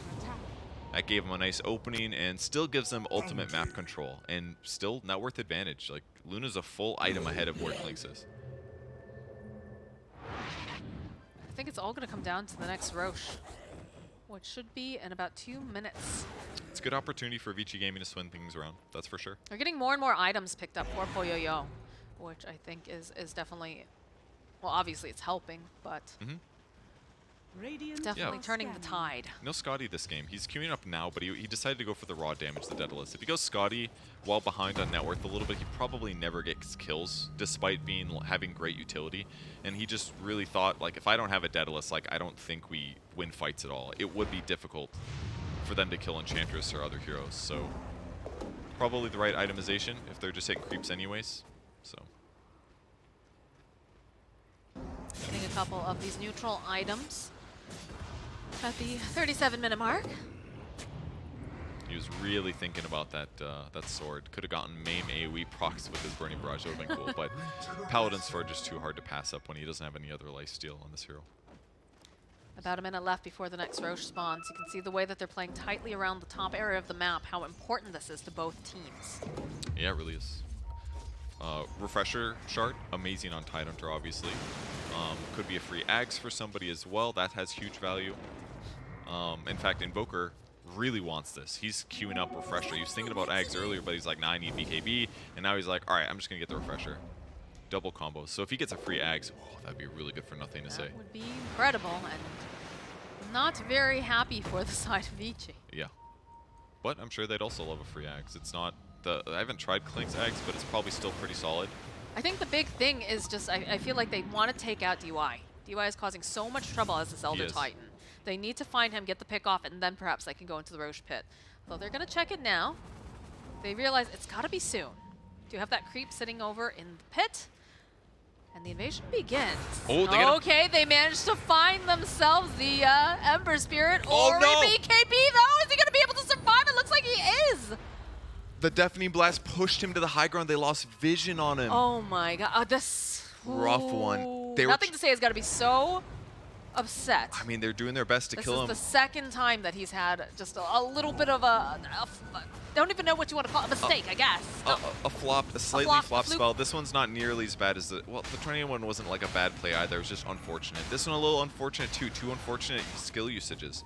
Like he was trying to do max damage. That's the best like single target spell he had in that circumstance to blast him with. But the push to the high ground was just a little bit rough, unfortunately. They didn't have Echo Slam to elongate the disable either. He ends up surviving another BKB charge, but he's down to 6, but they would have loved to get that kill, especially with Rosh up. If Ember's dead right now, he has to buy back or they get Rosh. Either option is great for LGD, so that one's going to hurt. But either way, they've got Gem on Visage. His ability to deward is insane because he's just got flying vision, so there's that clip once again. Gets stomped, the fissure pushes him up to the high ground. God, gives him just enough time. It was also the stomp actually from the Elder Titan. Once again, he stomped a couple of their heroes, preventing them from chasing, so that's quite good. Vici is on the map though. Put one ward down. We'll see if it gets deward. If Faith Beyond is running right for it, instantly gonna deward once again. He's doing such a good job with this. Immediately pops the healing. They have a decent amount of damage this time around, though, although it does take quite a bit. Why still alive? These healing sprites are just absolutely incredible. Okay, that was a big crit. Can they get enough? There it is. There it is at the slight. But it took so much to be able to have that happen. So now they're totally spread out. The buyback coming out now from Y. Ori trying to put off enough damage. Nothing to say. They have the dust. He's got the BKB, though. He's going to try to run away, but it's too much physical damage. As PYW also getting chased, but it's pretty important that they lost nothing to say. PYW will fall. And they already grabbed DY. Luna is alive and kicking. Why somehow? He's back. He's back. Hit me is what he's yelling, you know? 7-second blink. This is pretty good. Right back in again. Old 11 has that Ravage, but I don't think he wants to go and pop it. He is fairly tanky. The Impetus doing a decent amount of damage. Q coming forward. Doesn't quite have that fissure just yet, but doesn't matter. The Tidehunter will die. Jinkyu relying on the old Stormcrafter, the Static Shocker, zapping his enemies to stop them from blinking. Great item for that, but turns out quite good for them. Invoker's still struggling against the physical damage, and finally, nothing to say, says, all right, I'm going to need some armor, because even if he BKBs, he's still dying to the Clinks' raw damage. That Daedalus damage is too hard to deal with. Look how much they respect this. Look how much they respect this. That Rosh is going down so fast, but they know Old 11 is a madman. Doesn't even matter. It's just like, we cannot let them get this Rosh. Everybody get in the pit. Runs into his best friend, Y. Again, Poyo-Yo. Oh, going forward. Y. Nice stomp again coming through. If they can get this, this is going to be a dieback. Mortimer Kiss is getting used on just the support, though. Again, Old 11 looking for this position, holding on to the Ravage. The fissure comes through. They want to get rid of the Snapfire. PYW looks like, oh, he's going to be able to make it. No. He will fall. As Faith Beyond sits onto the bottom part of the lane. Be careful, Needs to be careful. That's a lot of damage. Immediately, that refresher coming through from Ori. Whiffs his initiation a little bit. He misread the animation there. That was a stone form Visage. He jumps in with BKB, Remnant, and he did chains. It doesn't hit anything, and as a result, Faith Beyond gets to run away afterwards. Kind of a big mistake there from Ori. But this is a rare hero, and that's a very rare shard. It's a new one in some ways. Just hasn't been played much, but it's been really effective so far for Faith Beyond. Because you play Visage, you eventually get in these bad moments, and you need an ability to reset, and it gives him that. And it's been used very well so far. 30 more seconds for Enchantress, but once she gets back up, she's going to be able to frontline a lot better. They really want this Rosh. It's been sitting in the balance now for about a minute. Another tornado from nothing to say. Throws out the Chaos Meteors. That's a lot of mana that's just not existent anymore for Old 11. Poyoyo trying to find this opening. Old 11 can't even walk over the fissure right now. He needs a mana pool too. He's got Ags. He can spam Gush constantly for vision, for harass, for minus armor. He's going to show in the mid creep wave, but it's like one of those moments where you do not want to be seen going back to the base. Got a Forge Spirit and the Rosh Pit. Here comes Enchantress back to the map. 15k net worth lead currently for PSG.LGD. All right, let's see if they can take the Going Rosh. pretty fast. They got to get in there quickly, but they do have Q. Should they need that Echo Slam? Poyoyo taking a decent amount of damage. This EMP is such a pain in the butt. Jumping forward, the Old 11 with the Ravage over onto the back lines, but the team, they're not there. They're not in position. That's going to be the Eclipse now coming out from the Luna, just blowing up Old 11. It's not looking good. There it is. They go. They grab themselves the Aegis. They're going to chase over here after Poyoyo. He's sitting so very low, but they don't have the Sunstrike to land on him. As it just PSG.LGD claim the Rosh. They got absolutely everything. They got the Egg Shard on Fifbion. And Ame was able to grab the Aegis and the Cheese. Did they even get the last hit? They did. Everything perfect for them. Old 11 just kind of misread things. And there was a period of pause for LGD after the Clinks escaped. They didn't hit Rosh for approximately 5 to 8 seconds. And I think Vichy Gaming anticipated them hitting that. And as a result, his Ravage is way too early. He Ravages, he's like, oh shit, starts running out, but it's like, nah, we got to commit. And they tried, but LGD cleans up everything. Aegis online for Luna. Cheese has been put over onto nothing to say. They need to stop this onslaught. It's very, very difficult, though, to find the right opening as they get a stun immediately over onto Poyoyo. They take the building. Want to go back in for more. Being patient. Snapfire heading away. Sleep not really connecting on the side. All eyes on Q over here. Still holding on to that Echo Slam, and Poyoyo is dishing out a decent amount of damage. Again, another fissure coming in, followed up with the Chaos Meteors. Can they finish off? Poyoyo, he's forced to use the BKB to run away. Better than dead. Lori's taking so much again. Pops his own BKB. There it is. There's the Echo Slam from Q. Takes down DY, takes down PYW. 3 down on the side of Vichy Gaming. They do not have the buyback as now Ori being thrown up into the air, trying to fight his way through. He's got the BKB. Can he do enough damage? That's the question. He's doing it. He manages to go. He pops the Aegis. Good start. 2 remnants left. He can play around a bit more here. Game's not over. It's looking pretty close, though, the way that they are just running at these buildings. Poyoyo doing everything he can. All right, again, we see the Ember Spirit. It doesn't matter.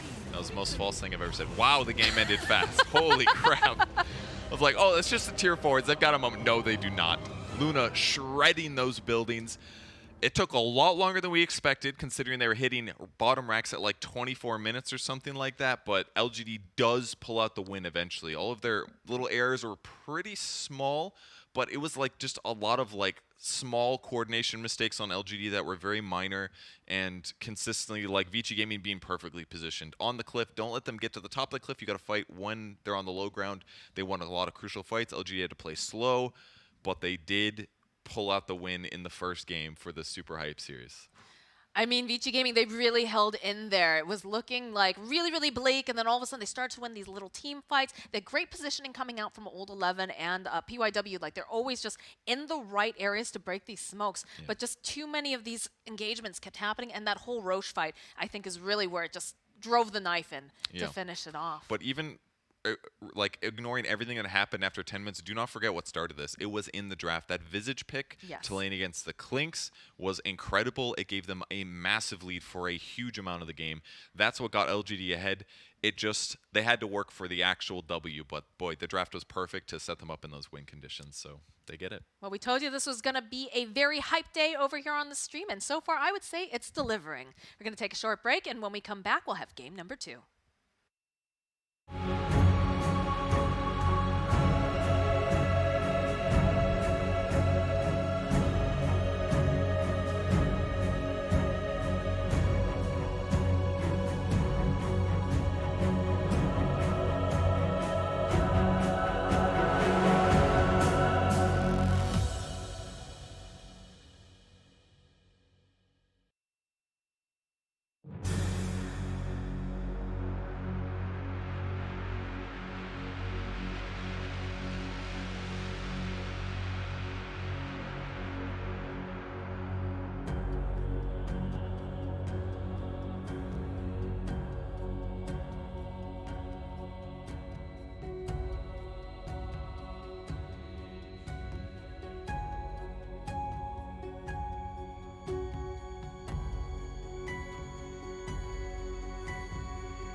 Welcome back, everyone. We've got game number 2 of Vichy Gaming versus PSG.LGD, and the first game was pretty impressive to watch. Yeah, it was kind of cool to see like a slightly different setup where it's like one team gets like a really firm advantage, but then they drop it a lot, but they still keep their advantage, but they're very careful and very deliberate of holding on to that advantage for the rest of the game and ultimately taking the win. But there was a lot of like tense moments where Vichy Gaming had windows where they could have potentially gotten back into it, and I think that was like a really helpful game in my opinion as a spectator and an analyst to like see how you're supposed to react to these dangerous moments from the LGD side, from the Vici side. It's like they it's like when they know they're smoked, they readjust to this position and sit there. And then when the smoke is over, they go back in. It's like it's easy to like use that logic now and apply it to your own games and matches to so that when you're at TI someday, as we all will be. Oh yes, of course. You can have that knowledge. So yeah, draft has started.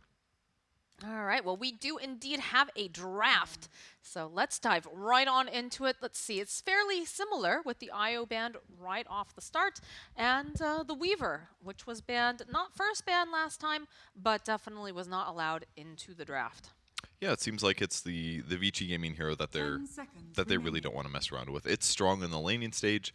It transitions nicely. It gives you a really good save when you eventually buy Ags, whatever time you decide to get it. And you can be really flexible with your items. Spirit Vessel, you can go Rod of Atos, you can go other stuff too. Well, they're going to block out that Elder Titan this time around. I think that makes a lot of sense. It was very annoying DY in the last game. And it's also so hard to fight into the Rosh pit. Those stops, though, were excellent. Yeah, the timing was just, like, it just seemed like there was no way they would ever chain stun or burst somebody without them getting BKB off, but they managed it. It's like Fish with the stomp. If you land the good one while something else is busy and happening, then you get the Ravage follow-up and all the other great disables and damage. It was cool. It happens like faster than you can anticipate it, so I can't imagine what it's like to play against. And I'm trying to catch up with everything just casting those team fights. There's so much going on. It's like all of a sudden it's like, oh, Luna's dead. All right. Moving on. LGD has to run now. I thought they were going to Rax, but I guess not. Monkey King pickup over for PSG.LGD. Another very popular thing. I really like, okay, so we're on day number 3 now of groups. We're really starting to see what the meta is. The meta is Monkey King and the meta is Earthshaker, sprinkled with a little bit of Elder Titan and some Snapfire, it seems. And some IO. We've seen, I feel like, a good amount of IO games. Tiny's not allowed to get played. Disruptors become popular as well. Yeah, good for grabbing those weasel heroes from running away. Those weasel heroes. Damn weasel heroes. I assume we're going to see a Lycan here for the pairing, but no, instead, very different. Going to go for an Ogre. We've seen some Ogres, but it's always like very later in the drafting phase, so this one's quite early. But hey, Bloodlust on Monkey King, mega good. Any of those like lane-winning right-click carries, Monkey King, Ursa, Slark, tried sometime, guys. You just play Ogre, you get like Ignite level 1, you get Bloodlust level 2, or even Bloodlust level 1.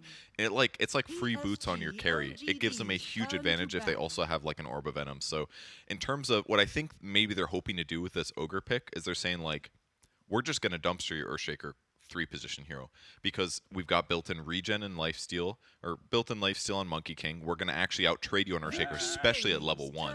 Imagine Monkey showing up with Orb of Venom and he's Bloodlusted, and all you have is Earthshaker is like 1 level Enchant Totem or maybe level 1 Fissure. Like, what are you supposed to do, you know? You're going to have to just Fissure him every time he goes on you. So that kind of advantage, you could abuse that, get a gold advantage, maybe use that to get boots itself faster, then you just really beat Earthshaker. Those little kind of advantages that if you can get them in the laning stage, it could blow out the game again for LGD and turn into, hopefully for them, a faster game than the last one. That might not happen, though. Maybe it's Carry Ogre Magi. You never know. I mean, you just got to get that bash talent at 25, then everything is right. Everything before that, who knows? But get to level 25, everything's solved. Yeah, you know, I'm going to go ahead and press doubt on that one. I don't think that this is a Carry Ogre match. I mean, maybe if Thompson was in this game, perhaps. But I think it might be just a little too risky in this game. So that talent's either going to get removed or slowly worked down to like level to like your level 10 talent. That's its future. They like really want Ogre Carry to be a thing, but it's hard to manage, hard to make it work. It's a really fun hero to play. Yes. A lot of luck. I mean, skill involved. Whoops. The other way around. Banned so far, Beastmaster for some death pushing type stuff. They really favored the Invoker last game. They picked it first phase. It worked completely fine. except for those few times it didn't. But that was not really the fault of the hero. It was just kind of like, You're just a little off the mark. Sometimes it happens. yeah. Sometimes in that pressured moment, you're just, okay, this is just, You both see the same opportunity. You're yes. trying to help, and just random stuff happens. And that's very much a mid-player thing too, right? It's the idea of you see this opportunity, especially if you're playing something like Storm. The moment it comes up, it's just got to be a reaction. And sometimes it just doesn't line up correctly, and that's what happened in those two cases, unfortunately. You both stun at the same time, stack your stuns, that's bad. Don't do that. First pick out of the second phase, and they're going to go with a Skywrath. Oh. I know this has been picked before. OG played it, I think, yesterday when I was spectating a game. They got dumpstered that match, and frankly, I'm not super surprised, but I think the goal here is to, number one, be able to like Mega Burst heroes, kind of similar to like the Pugna plus, who was it? Earthshaker, I think. There was like a Pugna Earthshaker the other day we saw where it's just like an overwhelming amount of damage due to the magic resistance reduction. I think they're going to use this, hopefully, on Vichy Gaming to do Earthshaker Sky and just be able to kill Monkey King. So it's like, yeah, he's supposed to like out-trade you and lifesteal you, but if every time you go in, you're getting like silenced, concussive shot, fissure, and Tant Totem, it's like, boom, you just took 400 damage, and now you have to run. You can't get to 4 hits, because if you do, you're going to die probably first. With that said, though, I'm scared for Sky and Disruptor if they get behind, because Monkey is going to eat them absolutely alive. And again, it doesn't have to be Monkey core. We've been talking this whole time like it is, because it really looks like it with the Ogre, but they could just be like, you know what? We don't like this. Let's pick some carry that's going to be able to sustain damage well against Sky or Shaker. Like maybe like Spectre Ogre, or I don't really like the Ogre in that circumstance because he doesn't like heal his friend. I'd rather like a Warlock or something. Not that that hero's that great, but yeah, they could completely pivot, but maybe they'll still try to force it. But if they get ahead, it'll be good. It's quite telegraphed of Vichy Gaming exactly what they want to do with that Earthshaker, because I feel like Old 11's like, we're getting my hero this time. I want that Earthshaker. I'm tired of seeing Shinkyu. I could play it better. Give me that hero. But over on the side of PSG.LGD, you have a lot of just freedom, although with the rate that they're drafting, never mind. Okay, that's going to tell us quite a bit about their draft. No freedom to think. Legion Commander, very, very effective. That's a good team name. Legion Commander? No time to think. Don't you think that makes you sound stupid? No, it means that you're moving so fast. 10 seconds remaining. Anyways, yes. Yeah, I guess you're right. Back to I just have no time to think. That's all it is. My concern about the Skywrath Mage, though, is that you need to make sure that whoever he is ulting cannot run away. Because it is the easiest hero to kind of counter that ultimate with just a Force Staff. And you know that they're going to have Force Staffs. And look, they already drafted one. It's Snapfire. Yeah. So that's... Well, maybe if they're silenced, though, you know? It doesn't matter because they also have a Legion Commander. So yeah, you're right. If Snapfire is the guy that gets gone on, yes, you're right. No free Force Staff there. But that Legion Snapfire pick just super sick, in my opinion. They're going to have strong laning. Little Shredder for whoever gets a duel is great. You can cookie the Legion to help him get duels off. You can press the attack whoever Skywrath goes on. You could press the attack whoever Earthshaker fissures. Once you get Shard, Earthshaker is just not a threat anymore. Before that, it's okay, because like sometimes you'll hit him with that second stun after press the attack lands, but like Sky, as soon as he silences somebody, Legion removes that, boom, no problem at all. And it kind of helps to have Ogre in that sense too, because it doesn't have to be Legion in the front. He'd rather play as sort of a counter-initiator. And then I think for the last, I would really like LGD to have some kind of like, I was thinking like gap closer dive hero, but I guess between Legion and Monkey, they're probably kind of set already. Monkey can play kind of aggressive, Legion can play around for counter initiation, Snapfire can follow up. They're banning out strong carry / disable mids with the Lina. We'll see if they do something similar. And Lina would have been pretty effective against TB too. Tons of burst. You can get away from TB so he can't always sunder you if you go for those kills. But I'm pretty happy having Legion Commander against TB as well. Not the best in lane in terms of trading hits, but your nuke is always going to do 25% of an illusion's HP. So as long as Legion is around, he should be able to just blow up all of TB's illusions with a zap, which is really powerful in some of these later stages of the game if there's like a slow siege. But maybe there won't be. Maybe it's going to be like Vici getting like 2 pickoffs then pushing, in which case the Legion thing is a little bit overblown, but could be something that matters in some stages of the game. I'm just really concerned that the Skywrath Mage is not going to have a game. Just because of the fact, like, the Legion Commander just counters so incredibly well. It does. It's just kind of a goofy support duo. They're both they both have silence. They're both countered by BKB. So they do too much of the same thing almost. It does feel a little bit like that. But I mean, it can work. Like if you win your lane, then it can be fine. But it's the negative of opening disruptor. Sometimes this happens where like disruptor has been picked heavily in third and fourth pick from what we've seen so far because it's been good in those games, or it's been like, oh, it kind of works against some of their heroes. But because they picked it like right away, now you get into a situation where you're like, oh, I think disruptor's really good, so they start picking it first phase, but then it leaves these openings when they want to go Sky as well. So This is a good draft from PSG.LGD right now. My goodness. You've got lockdown, you've got tower push. Whoa. I English. Good, yes. tower push, AoE damage. Dispel, a steroid for your cores. You've got Yep. long range team. This is a Saves. beautiful draft. When Slash gets BKB, is pretty safe. He could protect himself with Yules as well in the meantime if he's worried about that. They do still have insane damage by all means. Like if they spread LGD out, you know, Fissure into Sky combo, Echo Slam into Sky combo, someone's dying. But if Legion stays a bit out of it, if they've got Force Staffs or Cookie from Snapfire, they can definitely keep playing fights. The one downside of Lesh pick is that TB, when he's meta and BKB'd, he's going to do a lot of physical damage, and Lesh can't fight into that. At least until like the BKB's done and he can like stun to buy himself for some seconds. But I like LGD's draft. Vichy Gaming has some potential, but I've been I like Skywrath Mage. He's a fun hero. I've really enjoyed him in the past, but I'm just kind of biased against him in pro games the last couple of years. He just has always felt he has a purpose, but he has a lot of vulnerabilities. Like if you start losing, he just feels kind of weak to me. Yeah, I know that they were digging it out for, what is it, Season 2 DPC in China. They were starting to play a bit of the Skywrath Mage. I remember Fog coming into the van one day, and he's like, yo, China's doing some crazy shit right now. They're picking Skywrath Mage, and I don't understand how or why, but it's winning. It's working, and I don't get it. So maybe, you know, Vichy Gaming, they know. They have an idea. And you have to remember, too, that they do have DY, which I found out, pretty fun fact, that DY's very well liked in China. In fact, he actually does an educational stream, and the fans thank him and call him DY Laoshi, which means teacher DY. So he's very similar to you, Mr. Purge Gamer. Except I'm not also actively on one of the best Dota teams in the world. Probably just a fluke. I'm just being overlooked, that's all. Overlooked in my pub games that I cannot win. Never forget and Zephyr. Also overlooked by all the pro teams. Well, I'm not sure if he's necessarily... Oh, wow. They changed it up. They actually have a Vengeful Spirit on their team instead. A flying Vengeful Spirit. Very cool. That's a great outdraft right there. That's how you get him. Talk shit about Skywrath Mage all draft. Boom, it's Avenge. That's just a joke for our new viewers. There's a new set. See, Skywrath Mage is in love with Venge, but he let her die or something.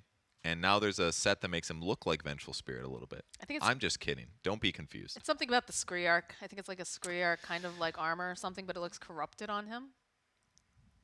I think he's using it partially corrupted, but not fully. Not fully corrupted. Yes. I don't know. Skywrath Mage is a jerk. Don't let your loved ones die. That's true. Kunkka, a pretty solid pick, actually. It really makes makes it to me feel like Vichy Gaming's draft kind of comes together. It's another way to start a fight or disable. Before, it was basically just Earthshaker or some weak disables from Sky. Now it's going to be like Kunkka X into combos on people. So it's even more important that they have Glimmers, Force Staffs, and save whoever gets gone on. But now... they've got those solutions more readily available. You can't be everywhere at once on the LGD side to protect your cores. Leshrac is looking more vulnerable now to me because he has to worry about X combos as soon as he hits level 6. And his teammates need to be there to back him up. But I also feel like this is a hero that typically wants to buy something like the Yule Scepter and try to dodge a lot of this. So perhaps not as scary as it sounds. Obviously, it's going to be scary until he gets that particular item because Kunkka can very easily punish any sort of bad positioning. He is really good at that for sure. And he's pretty tanky too, so he can kind of front line as well. It's the perfect circumstance.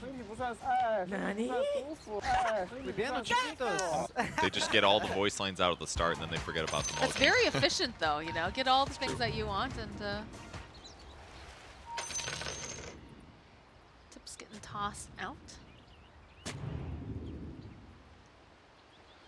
Similar wards as the previous game, at least from the Dire side. I think LGD was Dire last time, but they warded very similar.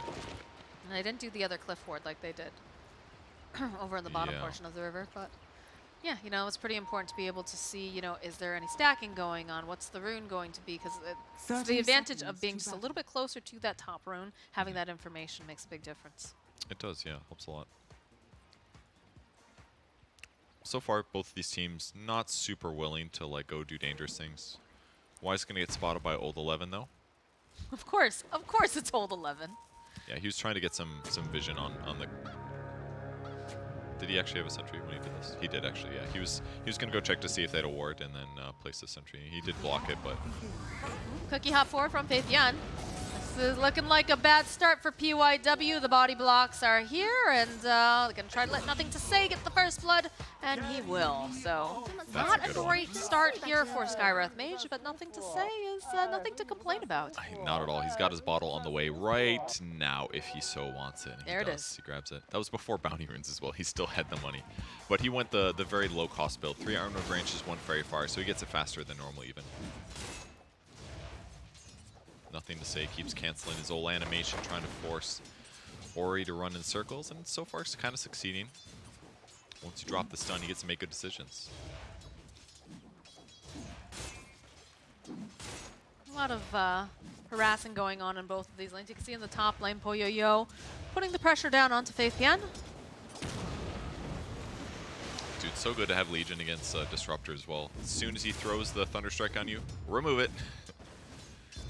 Big advantage, and yeah, he's going straight for the Helm of Iron Will. We have seen other Legions go this build before, but it kind of makes sense. It's just like the most stable item you can buy. It's like a souped up Ring of Health for slightly more gold, 6 armor with 1 item. There's completed items that don't do that for you, and that's because it just gives you so much advantage. So he just has to play careful for a bit, and maybe a salve from Jin-Q here or there, and then good luck outlaning him.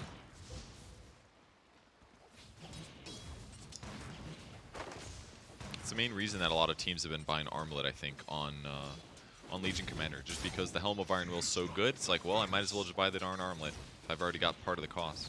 Makes sense for efficiency's sake. Yep. And Armlet just is kind of perfect on the hero anyways. Armor, attack speed, damage, HP. It's great. You have lots of ways to heal back up after you lose HP from it anyways, so it works out. All right, Salve is used. Helm of Iron Will is going to be on the way for Faith Beyond here. Faith Beyond. He's playing it careful right now. A little bit of harass, like we said, going back and forth. Seems like the mid lane is going fairly even. 11-3 over on Leshrek and 9-11 on Kunkka. Both the cores also farming quite well. Neck and neck. So just a really calm start to our game after that first blood. As you can see, the water runes are up and running, and they will be rotating for those. It seems like both small camps are unblocked as well, so we will see some pulling from either side as needed. But now that he's got all the armor, harder to make that work. Just nice nukes by Ame so far. Taking a little damage, but hey, just a little harass here. So Skywrath Mage focusing on silence and nuke, just trying to create space for Old 11. Old 11 up to 10 last hits now versus Ame's 16. So doing a little bit worse. So far, slightly better for PSG. Well, I feel like, you know, you always have to be careful when you're a melee hero going up against a Monkey King, right? You have to be careful that you're not too close, that he doesn't build up those Jingu stats. There they are. And like I said, you got to be really careful because this happens. What's the opposite of regicide? It's just so much damage. He's getting 70 bonus damage for Jingu Mastery at procs. That's a double damage. And he's lifestealing 40% of that. And Earthshaker's running around with 4.2 armor. Skywrath has 1 exactly right now if he's not near tower. So how are you ever supposed to trade him? You can't stop him from attacking you outside of the fissure. Like, Sky just can't limit it except for threatening death. Radiant's courier. Does get the curry, Right. but he kills it right after it gets delivered. It's not even that bad for Ame, although Ame is getting fought on. Looking a little low, but it does That get should the be fork. fine. He wants to hold these for 12 seconds. If he can wand and then get a good stun off, he's basically going to be full HP. Another water rune available on top, and Nothing to Say. We'll be able to grab the bottom one with Y making sure he can secure it. A little bit of pressure being placed again over onto Ori. Stomp, bottom lane though. Going for the fissure. Old 11 likes to. Okay, there we go. That's a kill as Shin-Q makes his own rotation. And there's another kill in the bottom lane. So I watched the bot one, luckily. Ame basically waited to get that Jingo off, like I said. He hit it, got the stun, but instantly Vichy Gaming is ready for that. They knew they were going to stun. The moment that he came out to stun, they threw the slow and basically got a bunch of hits on him. Then they fissure blocked him. They kept fighting. At that point, they were pretty easily able to take the kill there. So it works out, especially with this Vici on the Earthshaker. It's kind of cool. It's just giving a lot more mana regen to Sky so that he can spam more often. And that's kind of what's making this feel a little bit more valuable than normal. Sky just has a lot of mana to throw out the slow and his other spells. I mean, typically, you know, they'd always have, oh, Cookie hop forward. Followed up with the Boundless Strike. Ame closing in over on old 11. He's not even able to go and wind up for the fissure. It's just so hard, and he's got Orb of Corrosion finish now. So these pretty low armor heroes, minus armor is really effective against lower armor heroes. He's got it finished, skips the boots, but it doesn't matter because, again, they have just kind of a goofy dual lane. And it's not like they couldn't expect this. I can't help but think that LGD just outdrafted laning stage again a bit. Seems to be the case as Xinkyu. They were making a rotation over on Ori in the mid lane, but with old 11 TPing in, refilling the water bottle, they're going to respect it. Lesh has 44 last hits right now. Yes, he has taken over that lane for sure. That's a lot. He's got 1,000 more net worth than Ori does in this game. Faithian being held in the kinetic field. They've got the Metamorphosis up over on Poyoyo. He's going to try to burst off again, going to get glimpsed away. This is looking pretty difficult, but it's all if Poyoyo wants to. Yeah, he wants his kill. Body blocks coming out from DY. That's a kill. Boots are Bottom finished. lane, trying to make plays over onto Y. They'll turn their attention now over to old 11. Go with the Enchant Totem, get these stacks of Boundless Jingu right out. That's dead, old 11. Hop, oh my god, LGD, all right, LGD, I see you. They are good at Dota, very, very good at Dota, just constantly putting the pressure on here. I mean, They're nothing not to done, say. they're going after PYW too. Ami just walking after this monkey wants some chicken here. He's running around circles, one more little tap. Yikes. All right, how many kills is that in the last 20 seconds? Like 4 or something, I feel like. It was a It was a couple kills. He's got his boots finished now. Everything going great over there. I mean, when I was talking about nothing to say his last hits, he had arcane boots at like 5 minutes, which is insane. He even went for more split earth points than his other skills, just solely more radius, more damage from split earth. Doesn't care about the towers, he just wants to kill. FaithBN maybe overstaying his welcome as they follow up with the kinetic field, and they've got the torrent, plenty of clicks for FaithBN, so they will punish him for his insolence. Yeah, despite Ori dying twice this game, he's kind of been doing a good job like he was last game as well. His rotations are where he makes up for their losses. Things are going bad for him in the mid lane, well, now he's going to go make sure that, at the least, they make sure that Legion Commander's less farm. Old 11 there just targeting this poor Earthshaker down. That is another death for him. Try not to die. Let him take the Earthshaker if you know you're going to win your lane, and they did it. Yeah. Sky helped a little bit, but again, it's too hard. Their armor's too low. You can't stop him from attacking you, so he just gets his trades off. The Warden. Y just chasing after him along with Ame, Xinkyu. Really just applying this pressure.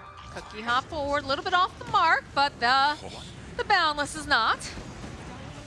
And PYW thinking he might survive here. It's not looking like he is because Ame is just chasing down everyone and everything that gets in his way. He's a full-on bulldozer.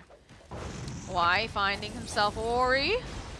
Does have to be a bit careful. Got the X marks spot. He's a bit tanky, but of course you do have the Monkey King standing nearby. Cookie hop coming in from Xinkyu will be able to keep him alive here as they'll just turn back around, and this is going to be another kill for. No, it's not for Ame. This one belongs to Xinkyu. Honestly, this reminds me a lot of like TI8 OG, just Monkey King getting an advantage and just running around the map, pressuring so hard and making his opponents not be able to play Dota, which is what we're seeing now. He just left the safe lane and was like, yeah, I'm gonna go fight over here. And he's like, well, I'm here, I might as well keep fighting. Glimpse back from the Disruptor. Nothing to say, he's just going to scroll away. They have vision on him, but he's gonna be able to teleport out very easily. Xinkyu does have to be a bit careful. He's walking into Poyoyo, DY, and PYW. That's a lot of letters. Turn back around. It's been silenced though. He wanted to go Y back wants in. this. The Cookie hobby is a big beefy boy landing over on 2. Should be able to get the kill on PYW. Y might die here. No, it's not quite enough damage. Nothing to say. Comes strolling on in. Says hello to Poyo. Doesn't quite have enough mana here. There's not going to be a Sunder. And this is going to be a dead DY. Nothing to say with 50-something hit points. Absolutely slaughtering Vichy Gaming. And they nailed the ward because before Nothing to Say TP, there was a weird concussive shot. So, man, they're just taking everything from their opponents, pushing the limits, not giving Vichy any space to get kills in these fights. You're taking care of business, that's for sure. On the bright side, Old 11 hasn't had a Monkey King in his lane for about 5 minutes now, so he's about halfway to his Blink Dagger. We take this. He's getting some space there. Rune's picked up now for Leshrac. He's going to spend a little time farming. Mid-tier 1 tower's been killed. They got denied by DY, so could be worse, and he picks up level 6 as well. So they're going to have much better ways to punish their opponents if possible. Smoke play coming out from the side of PSG.LGD. Gonna try to go and invade into the jungle. See what they can find. Y leading the charge. Nothing to say. They're a bit of a glass cannon. Find DY. Be careful, Cookie hop right into the static storm, but it's ult for what? Yeah, it looks bad now, but his reaction time was insane. Like, he was so ready to drop that. But it doesn't work out. It's gonna be on cooldown now. They're gonna invade, only kill the 5 position hero. Skywrath Mage gets away, and TB to the Ancients, kind of as expected. How's Legion Commander doing? He's got the armlet. Good for him. Now a Possessed Mask. He's having a great time. Actually TPing bottom. They do a scan. Looking. Jump forward, down. Old 11. Trying to get in position. Has the Echo Slam, but he doesn't have quite enough damage as they follow up. They go in for the duel. They've got plenty of damage, and Faithian will collect his first duel damage of the game. It's one of those times you're really happy to have Armlet because your opponent thinks like, oh, he's not that high HP. Let's go kill him. Drop the combo and you're like, oh, that wasn't even close. Skywrath Mage just tickling a little bit over on Faithian. Does sit a little low, but it's gonna be fine. Look at this. They're just not giving Poyo any space. It's very similar to the first game. Still no Sunder. Mortimer kisses, split earth, too much damage. Now Ori has to run for his life because he is all alone. That was very effective. Don't let him get near the tower. He's going to force a juke into trees. Then you just run him down. 16-4. 6k gold advantage now for PSG.LGD. If there's any doubt who is the better team between these two guys, this is like 2 mega convincing early games from PSG.LGD. And I mean, that was the big question mark. Like I said, a couple of the analysts were like, man, we've got these like 2 different camps, well, 3 different camps, right? You've got the ones that are saying PSG.LGD gonna win this TI. Hold that thought as Y is silenced. Taking a decent amount of damage. Cookie out forward, though, managing to go and land over onto DY. Can they turn around? Can they get the kill? They get the kill before Y is going to go down. Fissure coming out from Old 11, getting into position. Nothing to say, sitting very, very low. He's got to kite them. He's got to move very, very quickly here. Can they get the kill? They get the kill over on Ori. He's still alive. They go in for the duel. They get the duel damage as well. It's Old 11 going to the grave. The Invis rune pop with the bottle and the run. Oh. All from that free force staff from Jinkyu. He just shoots the Ogre forward, buys them an extra second or so, wastes the second half of the Sky ulti. Oh man, the pressure is so overwhelming. Look at this again. Why? He's taking so much damage, right? He takes a bunch of the Mystic Flare, but the Cookie forward, right on top of DY, ensures that he gets the kill. And the experience before he goes down. And the Great Fissure is going to interrupt, Nothing to Say, easily comboing the Kunkka, which did make it dangerous, but he's barely able to survive. That's one of those moments where, like, if you nerf Lesh's strength gain, he dies in that exact moment before he gets another bottle charge off. It's actually very significant. And that could be like a full level to the Vichy Gaming heroes. So Leshrac, watch out for the strength nerfs, guys. Pretty good hero though. Leshrac is one of those guys that's played a lot in pubs. Isn't picked all the games of TI because he has some new weaknesses, but inherently he's always going to be powerful just because Direwolf Edict can pressure towers really fast. He farms quickly, he lanes well mid. He's in some ways the better version of Lina right now and has been for a couple months. Pressure on Old 11 here in the top lane. Does finish up his Blink Dagger. It's being delivered. And I have a feeling that PSG.LGD is very much aware of this very, very soon. What's the smoke there? Going top. Ogre's ready, though. Y is just throwing his body at every single person he comes across. They're making this hero look like a first-tier pick, the way Y's playing it. Just It's very impressive. But it's so important that you do this, right? Like, if he just sits behind his cores all the time, then he's not leveraging his relatively high HP and his 10 armor with no items. Like, he's taken this lane advantage, and he's pushed it so extreme in this mid-game. And you gotta know how to do that. It's very important if you're gonna make Ogre truly feel fantastic. I mean, there's a reason why his nickname is Waidui. Or Dway, I think? Waidui? Captain Y. This guy, in control, knows what he wants. Faithion getting into position, has the blink. It's in a static storm, but look at the damage. Look at the boundlesses. They just slay it right on thick. Not going to get the dual damage, but they do take down Ori. DY running for his life. They got the little piggy pole. It's making little squealing noises. Come back, DY. Come back, DY. Couple slaps here. Need to just maybe one more. Good vision, though, coming out from Old 11. The Mystic Flare, cookie up forward. Not quite enough to get DY this time, though. Overdives for the first time for LGD. This could be a good punish moment if they can get somebody else, but ooh. Look at this, look at the monkey. Oh no, monkey. Dropping down, he misses though. There's a bit of a whiff. Gonna feel a little bit better if you're on the side of Vichy Gaming knowing that that's not going to be up. Really well done by Old 11. He was kind of expecting it. He cut a different tree down. He didn't get the right one, and it's finally too far. Finally happened. Gonna take a little bit, but they eventually get Y. Everyone building armlet this game, actually. Kunkka's going for one, too. Wants the an damage in armlet the armor. kind of day, you know? It's just a lot of physical damage sources. Oh my word, 90% win probability right now. It does look good. Yeah, when Monkey's ahead, it's a rough one. When Legion's ahead, it's a rough one. Leshrac, kind of the same thing. And right now, they have Lesh is sitting top of the net worth, that's nice for sure. advantage. Yeah, they are. And Terrorblade can catch up, and Terrorblade can play losing games because your ability to farm safely with your illusions, but Skywrath Mage, not the best from behind, like we said. Disruptor can struggle there a little bit too. Disruptor works better if you're running at your opponents, not the other way. A little ward for Y. Understanding the tempo of the game has changed a little bit. He wants slight vision in the jungle area in case they do get a little bit invasive. But as you can tell from all the sentries on the map, LGD wants to play in the Vichy Gaming jungle. Closer to objectives, they block off Roshan, which puts them in a safer spot.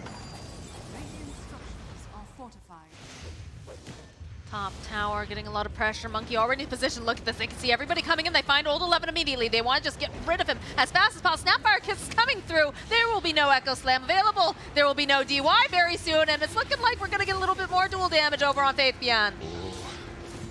They were not ready for that one. Old 11 called for the defend the tower, and they didn't think about the Monkey King in time. Ame was perfectly positioned. He instantly drops the stun and forces the fight. He realized that they weren't ready for that. And with the follow-up stun from Nothing to Say, easy kill on Earthshaker, and from there, just roll them all. And that's a Rax at 17 minutes. 17 minutes cracking this base. I didn't know we were going to see a potentially faster game than the one earlier today that OG right? did against EG, but wow, what a fast Rax. Casual glimpse of Rosh here. Who just has a hood, by the way, as a support. I think this guy's just buying a pipe. He did. It's literally on the way at 17 minutes. Good lord. Pipe is kind of rarely purchased these days because most offlaners don't justify the cost, but it's good here. Oh, the jump forward again. They've got their hands, but they'll follow up with the Mystic Flare. PYW will fall for that, though. And they'll turn right back in. The Echo Slam from Old 11. It's not enough to save Ori. It's just going to be a dead Old 11. The GG gets called. We have an 18-minute game. Wow. Is this the fastest game for this TI? It's gotta be. I mean, that's going to break some compendium predictions right there. Holy moly. But what a game from LGD. Man, they just once again dumpstered their lanes. They dumpstered their lanes, and then they were just like, we're not done. Ame's like, I'm going to go fight. We're so strong right now. They have a Skywrath Mage and a Disruptor. How can they stop us from fighting them before 10 minutes? It's literally impossible. They have concussive shot as they're slow. Kunkka's got 1 point in X, so it's like 400 range. You're not going to land combos. Who else can stop it? TB has no disables. It's like they couldn't do anything when they lost the lanes because they needed like Blink Dagger on Earthshaker or levels on Kunkka. Just LGD recognized the moment, they won the lanes, and then they just continued crushing. They made almost no mistakes that game. Wow. That was a beautifully crafted draft. Again, we looked at it, it just fulfilled all the boxes. It's very rare that you get the opportunity to have a draft that's like, I don't want to say completely balanced, but it's just makes complete and utter sense. And you definitely saw it this time around with PSG.LGD. Just absolutely phenomenal. And again, we talked about, we have some split camps on who's going to win TI. We've got a camp that says PSG.LGD. We've got a camp that says EG. And then we've got the couple people that were like, Vichy Gaming. And they were smiling yesterday They after were. They're those not matches. going to be smiling now after the 18-minute game that we just saw. But, it's groups. Anything Yes. can happen. But today, I think a lot of us are on the PSG.LGD train. Yes, they've reaffirmed our belief that not only is this the fast GG stream of the day, but that PSG.LGD is still on top of their group. Absolutely. And we have lots more hype Dota coming at you. But first, of course, we have to take a short break. When we come back, we'll have a fresh new series.